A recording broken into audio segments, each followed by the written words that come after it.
مذاکره کردیم که تحریم برطرف بشه. شروع مذاکره برای این بود، ادامه مذاکره برای این بود. این باید تأمین بشه. اگه این تأمین نشد بقیه چیزهایی که حاصل شده ارزش زیادی رو نخواهد.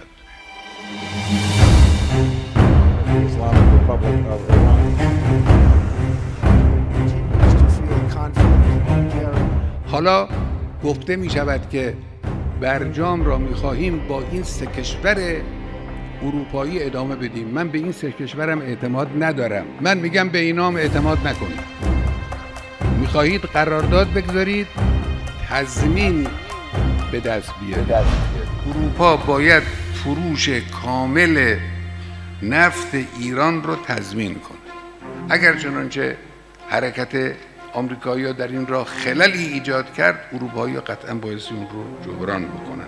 به نحو تضمین شده‌ای باید اون رو خریداری کنن. بانک‌های اروپایی باید دریافت و پرداخت و انتقال وجوه مربوط به تجارت دولتی و تجارت خصوصی رو با جمهوری اسلامی تضمین کنن. تضمین به دست بیارید. تضمین واقعی، تضمین عملی. بلا فردا اینا هم همون کار رو خواهند کرد که آمریکا کرد به شیوهی دیگه.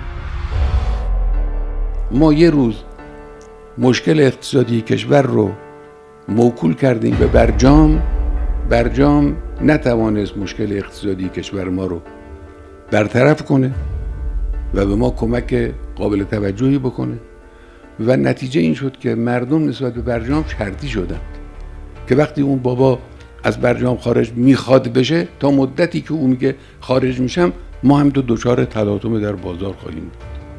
این ما شرطی شدیم دیگه، مردم رو شرطی کردیم. حالا هم بسته اروپایی بیاد نیاد، ما کارهایی داریم در کشور. گره نزنیم بهبود اقتصاد کشور رو به چیزی که از اختیار ما خارجه. تو روزنامه خوندم که ترامپ گفته که من میخواستم به ترزا می سفارش کنم راجع به سختگیری نسبت به ایران، او به من سفارش کرد در سختگیری راجع به ایران. اینن دیگه.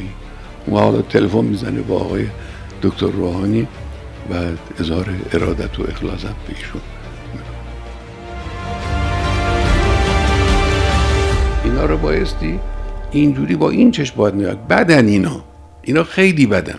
بنده یک سینه حرف دارم در زمینه اروپایی‌ها، نه به خاطر سیاست‌های امروزشون، به خاطر ذات خبیثی که حکومت‌های اروپایی در طول این چند قرن از خودشون نشون دادن. خیلی حرف گفتنی اینجا زیاد است، نمیخوایم حالا وارد اون مسائل بشیم. به هر حال اقتصاد کشور رو به بسته اروپایی موکول نکنید. اینا دارن بدجنسی میکنن و من با آقای رئیس جمهورم گفتم اینا همون نوامبری که از اول گفتن همون رو دارن دنبال میکنن که تا نوامبر ادامه بدن. بعد که همه چی تثبیت شد و تحریم ها جا افتاد، بعد یه چیزکی مثلا بدن یا ندن. دنبال این هستن که این خباثت این هاست. اینجا مرکز مقاومت هست.